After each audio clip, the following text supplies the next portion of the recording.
السلام عليكم. لو انت شاب من 17 ل 25 سنة اكيد مر على قلبك قصة حب وكنت واقع خالص وحاسس نفسك انك روميو وبتاع والحاجات دي. هناخدها واحدة واحدة. انت بتبتدي ان في حرمة رايقالك وعجباك، فتاخد الخطوة اللي بعدها.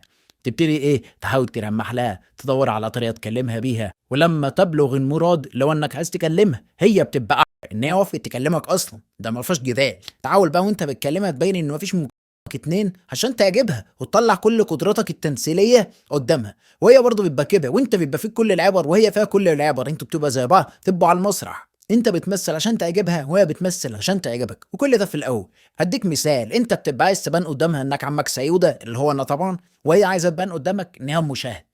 ام مشاهد دي الاكس بتاعتي. يا خراب يا ام مشاهد. مفيش حرمه هتوصل لمستوى مشاهد يا جدعان. خلص الكلام. مفيش حق. بحبك يا مشاهد. نرجع لهورن. بس يا جدعان المشاهد قفلت تاريخ اي حرمه بامان.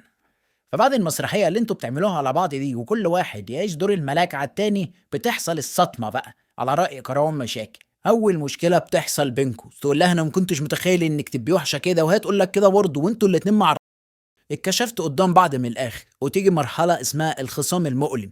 دي بتبقى مرحله وحشه جدا، بتتوجعوا فيها جدا. اللي هو انتوا عايزين تكلموا بعض بس لا، احنا متخاصمين، ما ينفعش حد فينا يكلم حد.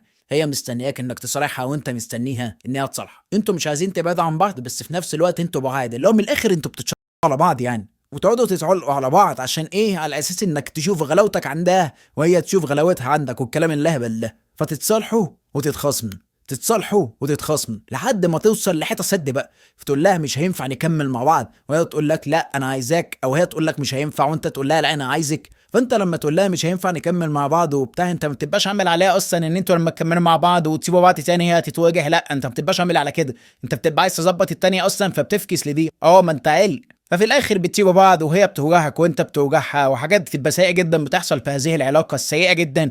فده ملخص لعلاقه بنت بتطلعوا خسرانين منها، وانت بتبقى زعلان ومكتئب عشان حرمه، وجدك قاعد بره مبسوط وغزلته رايقه، مع ان هو مشارك في 3 حروب 4 ثورات و6 مجاعات وحضر وبائين كمان على الاقل. يعني شايف انت مستوى قاسي اللي فين ده؟ غير ان النسوان اصلا عنصر هدام، بتخليك مش مركز في حاجه وطول الوقت بتفكر فيها. يعني انت مثلا بتبقى قاعد في نص الشيفت وانت قاعد سرحان كده وبتفكر فيها وسايب الشغل، يقوم صاحب الشغل داخل فقعك بعض مريجي يجيب اجلك عشان حرمه. انا مش بقول لك كده قصدي ان انا شيخ او الكلام ده، لا انا بنصحك عادي. مش بقول لك كده عشان انا مش لاقي كلب مثلا، لا انا النسوان كلها تحت رجلي. نص نسوان الكوكب بتجري ورايا. شوف الكوكب فيه 7 مليار، نصهم بيجروا ورايا. النسوان مش الرجاله وسخ، فاهم؟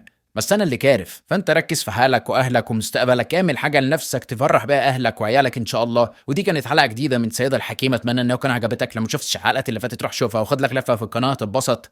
اهم حاجه صلي على النبي وادعي لاخواتنا. السلام عليكم يا ملبس.